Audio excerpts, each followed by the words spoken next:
Olá pessoal, eu sou Rodrigo Mencalha, criador do canal do Veterinário Investidor, e hoje nós vamos falar um pouquinho sobre esse livro que está aqui, ó, O que o governo fez com o nosso dinheiro, né? Um livro que eu gosto muito, do Murray Rothbard, e a ideia é que nós possamos então entender o que foi feito com o nosso dinheiro ao longo do tempo, né? Mas antes, eu estou aqui com a minha colinha aí para a gente conversar um pouquinho sobre essa obra que na minha opinião é brilhante.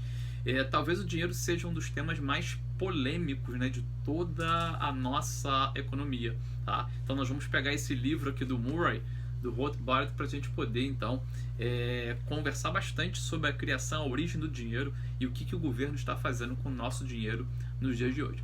Mas antes da gente entrar nesse assunto, é preciso a gente responder, a gente voltar, né, no tempo, voltar alguns anos aí na nossa história para entender alguns princípios básicos então do dinheiro, né, o que hoje a gente entende aí como papel moeda. E é importante que a gente entenda que existem diferentes pessoas com suas diferentes preferências e naturalmente, né, a gente pode colocar assim, ó, digamos que um peixe é valorizado de uma forma muito alta por uma pessoa, mas pode ser pouco valorizado por mim. Talvez eu não goste de peixe, né? Isso então muda bastante o nosso conceito de valor em relação a uma determinada mercadoria.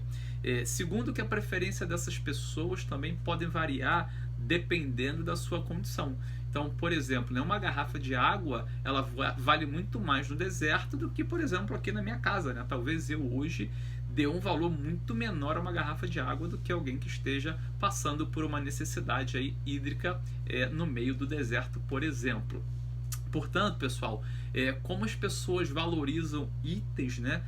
Isso aí é extremamente subjetivo, né? Como que as pessoas podem, inclusive, trocar esses itens entre si. Isso também vai depender aí do hábito e, consequentemente, também da vontade aí de cada pessoa. E todo mundo se beneficia, né? Numa negociação aí que a gente entende aí como o livre mercado. Beleza? Então assim, ó, trocas diretas elas são bastante difíceis, tá? Pelo fato de que certos itens eles não são tão bem comercializáveis, né? Então, por exemplo, como eu faria um cálculo matemático se uma pessoa A, por exemplo, produz ovos, uma pessoa B, por exemplo, produz sapatos e a pessoa A ela quer um terno, né? Ela não quer sapatos. Como eu poderia fazer essa troca, né? Então, com isso, ao longo do tempo, surgiram-se as trocas indiretas, né? Ou seja, uma série de mercadorias, elas acabaram sendo aceitas para que a gente pudesse fazer essa transação. E, na verdade, isso é dinheiro.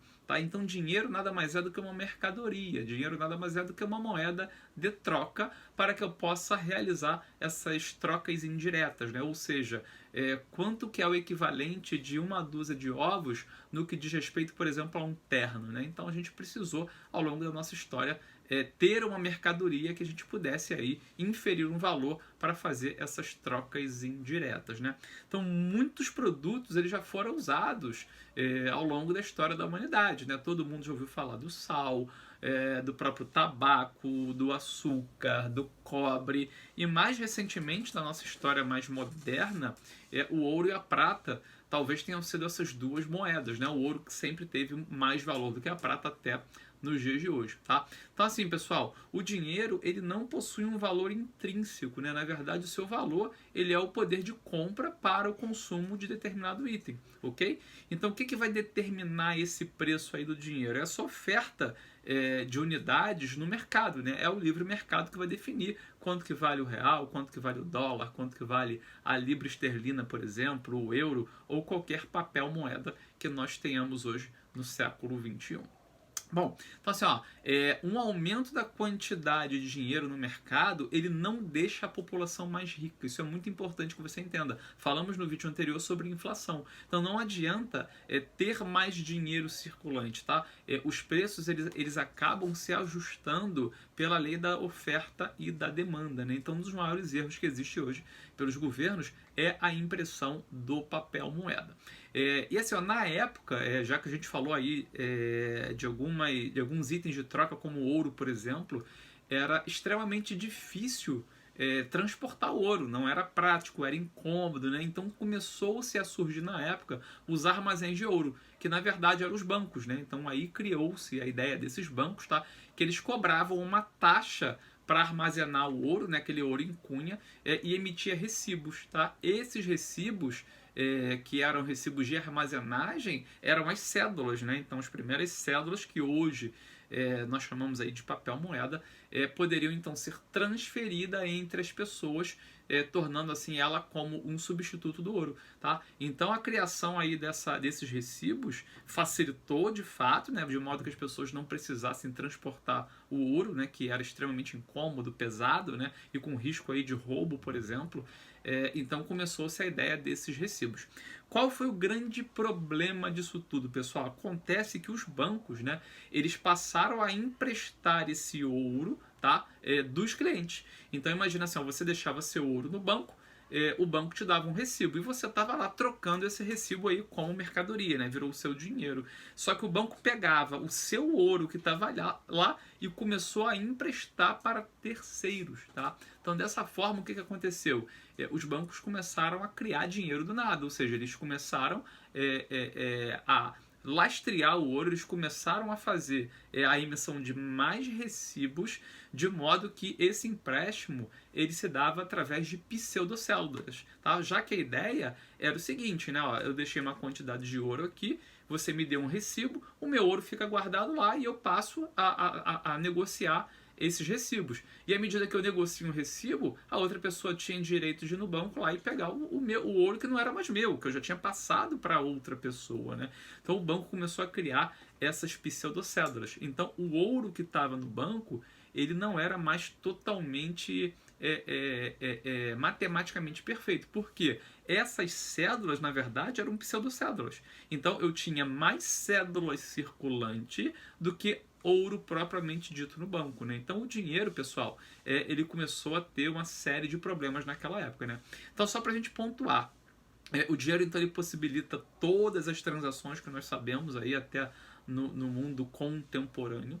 Só que quando o governo ele assumiu o controle desse sistema monetário, tá, dos países, nós tivemos então um enorme problema, porque o processo ele não é assim de forma repentina, né? Porque senão o povo ele naturalmente ele poderia identificar o que estava acontecendo, tá? Quais eram as reais intenções do governo e o povo iria protestar. Só que o governo ele foi fazendo isso em doses homeopáticas, né? Em pequenas intervenções no que a gente chama aí de livre mercado. E hoje, naturalmente, é praticamente impossível a gente correr atrás. Mas então, por que o governo ele quis se meter nisso, né? Por que o governo quis aumentar o poder?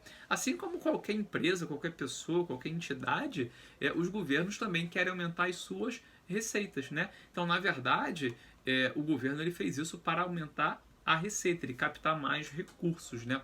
Só que, diferentemente das outras entidades, né, que têm que produzir e vender os seus bens, o governo não. O governo ele obtém receita simplesmente através do quê? De tributação, tanto de serviços quanto de produtos.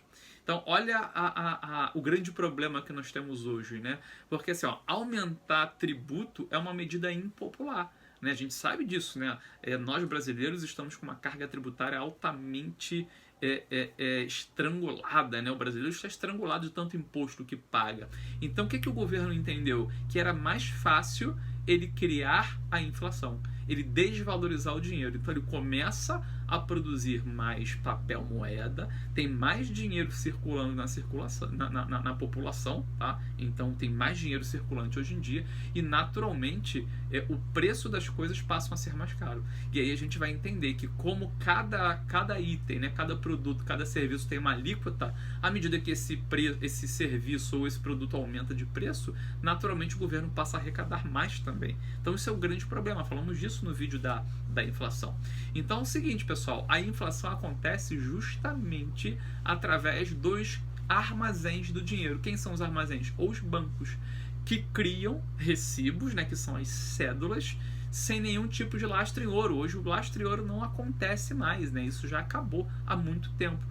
Então é o que o autor aqui, o Murray Rothbard, ele fala nesse livro aqui, né? O governo, na verdade, ele é um grande falsificador de dinheiro, à medida que ele está cada vez mais imprimindo notas, cédulas sem nenhum tipo de lastro, né? E a inflação, pessoal, a gente viu no vídeo passado que ela tem efeitos nefastos na economia, né? Então, os primeiros que se beneficiam justamente são os falsificadores do dinheiro, ou seja, são os governos que vão aumentar a sua arrecadação. Você imagina, o Banco Central ele pode simplesmente colocar lá na sua conta corrente, ó, eu tenho mais tanto, acabou. Então, hoje não precisa nem mais imprimir dinheiro, basta colocar zeros a mais e eu aumento ali a minha conta corrente. Então, à medida que esse dinheiro é falsificado e é gasto na economia, os preços acabam se reajustando, né? A lei da oferta e da procura, tá? Não tem jeito, é a lei do livre mercado. E nós temos o quê? Uma maior circulação de dinheiro e o seu poder de compra ele vai naturalmente diminuindo. Então, a interferência do governo na moeda, pessoal, é muito grave. É um processo lento, tá? Onde alguns se beneficiam e outros são extremamente prejudicados, como é o caso de nós, cidadãos brasileiros, ok? E os últimos que sentem os efeitos da inflação são as pessoas que têm renda fixa, tá? E eu não falo aqui de investimentos, eu falo aqui dos assalariados, os professores, os aposentados, os pensionistas. Por quê? Ele tem um salário fixo. Então você, médico veterinário, assim como eu, profissional liberal, consegue muitas das vezes repassar o aumento dos preços para o seu cliente, né? Então nós podemos, por exemplo, eu como anestesista, olha, o Propofol está mais caro, a minha anestesia vai ter um reajuste aqui de 10%, 15%. Como que o professor faz isso? Como que o pensionista faz isso? Como que o aposentado faz isso, né? Então isso é extremamente complicado. Então, para a gente pontuar mais uma vez, a inflação ela reduz então o poder de compra do dinheiro, o que por sua vez gera um incentivo a consumir enquanto o poder de compra é maior. É aquilo, pessoal, quando a gente sabe que as coisas estão aumentando, naturalmente a gente quer gastar logo aquele dinheiro enquanto ele vale alguma coisa, né? Então isso é muito importante para que a gente também possa entender. Então o governo ele iniciou o seu controle sobre o sistema monetário lá ainda na época do ouro, quando ele assumiu a cunhagem do ouro, né? Ou seja, ele proibiu que entidades privadas pudessem fazer o ouro, né? A moeda ouro, né? Como eu estou falando aí em referência ao passado, né? E em seguida ele fez essa substituição monetária, tá? Através desses recibos, tá? E é nesse momento que a gente precisa entender que haviam ainda 3 grandes limites ao controle do governo sobre a inflação. Primeiro, o limite de clientes de cada banco. O segundo, o limite de clientes do sistema monetário. E terceiro, a confiança da população nos bancos. Então, o que nós temos? O primeiro passo para isso foi remover esses limites, né? Ou seja, a substituição da restituição em espécie. Então, antigamente era obrigado os bancos a restituir aquilo que estava lá armazenado em ouro. Então, assim, a partir do momento que não tinha mais necessidade disso, os bancos não eram mais obrigados a devolver ouro em troca dos recibos dos seus clientes. Então, pessoal, o banco, eles deitaram e rolaram. É uma licença para roubar, como o autor coloca aqui no livro, tá? Ou seja, essa medida, ela garante a inflação do sistema, mas não o controle do governo sobre a inflação. Por isso, ele criou o quê? Uma outra medida. Ele criou os bancos centrais. Então, a gente no início, não, os bancos centrais, excelente, nós vamos ter um órgão regulamentador, de fato mas o Banco Central, na verdade, ele surgiu como um grande selo de confiança para a população. Só que, com o monopólio sobre a emissão de cédulas, né, o papel moeda que a gente fala hoje, e a missão de ser o banqueiro, né? Ou na verdade o banco dos banqueiros, né? Então o Banco Central ele é o banco dos bancos. Então a população inicialmente entendeu, olha, não, vamos ter aqui uma instituição de super confiança, tá? Só que uma instituição que tem um monopólio para emitir essas cédulas e tem uma missão de ser o chefe dos bancos, né? Ou seja, eu sou o banco dos bancos, tá? O banco dos banqueiros. E regular a atividade bancária, que também é uma missão do Banco Central, a população acreditou nesse discurso e paulatinamente o Banco Central ele foi abandonando o tal padrão ouro para a emissão do papel moeda. Então entendam, pessoal, que o lastro em ouro era uma ferramenta muito interessante, né? Ou seja, você só poderia imprimir a quantidade de Recibo, a quantidade de papel moeda equivalente proporcional à quantidade de ouro que você tinha. À medida que o Banco Central, aos poucos, ele foi deixando o padrão ouro de lado, era somente imprimir dinheiro. E hoje, na era da internet, na era tudo digital, é só colocar mais zerinhos lá, tudo certo. Tá? Então, isso aumentou, sem dúvida nenhuma, o poder do governo à medida que os bancos centrais são controlados pelo governo. Né? Então, o Banco Central ele gerencia a inflação por meio de alguns artifícios, né? Como, por exemplo, controlando a emissão do papel moeda, né? Ou seja, eu posso imprimir mais moeda, eu posso colocar mais zero, eu posso emitir ativos, eu posso comprar ou vender títulos de dívida pública, por exemplo, né? E eu posso mexer também nas taxas de juros, né? Então isso é muito, muito importante que a gente possa entender já nesse finalzinho de vídeo, tá? Que a impressão de dinheiro é uma falsificação monetária que está institucionalizada. Então hoje nós adotamos as moedas fiduciárias, que vêm aqui de confiança. Então o real ele tem a sua confiança, o dólar tem a nossa confiança, o euro tem a nossa confiança. Então na verdade, por que por exemplo talvez o real valha menos que o dólar? Porque a gente confia mais no dólar do que no real, tá? Então o termo fiduciário ele vem exatamente de confiança, né? Então só para vocês terem ideia, na época nos Estados Unidos, lá no passado, até confisco em ouro teve. Tá? Então as pessoas eram proibidas de armazenar ouro naquela época, porque justamente se queria acabar com esse padrão ouro. Então, para a gente fechar, na crise de 2008, por exemplo, na crise do subprime, os bancos centrais adotaram medidas recordes de afrouxamento monetário. Tá? Então juros baixíssimos, né? O dinheiro barato, né? Era a era do dinheiro barato. Tá? E agora também vivemos isso na era de coronavírus. Então, o que aconteceu no mundo? Todo mundo foi cortando taxa de juros, né? Ou seja, para estimular a economia e, ao mesmo tempo, imprimindo papel moeda. Os Estados Unidos chegou a imprimir, pessoal, mais de 2 trilhões de dólares no auge dessa pandemia. E o que nós estamos vendo hoje? Uma hiperinflação, né? Uma hiperinflação, um termo equivocado, mas uma superinflação no Brasil, nos Estados Unidos, na Europa, né? Então as coisas realmente estão bastante complicadas. Resta agora saber quando esse sistema vai colapsar, dando início a uma nova fase da história do dinheiro, ok? Então, se você para pensar, o governo hoje ele tem total autoridade, né, total controle do nosso dinheiro, então temos que estar altamente atentos. Temos moedas fiduciárias extremamente inflacionárias e, sem dúvida nenhuma, somente você, a partir da sua carteira de investimentos, né, investindo um pouquinho no exterior, investindo um pouquinho em criptomoedas, pode fazer um pouquinho para que nós tenhamos um menor impacto sobre essa inflação que vem cada vez mais corroendo o nosso poder de compra. Beleza, pessoal? Me despeço aqui, mais uma vez agradeço a companhia de todos. Em breve aí nós estaremos no nosso vídeo de número 4. Forte abraço e até a próxima.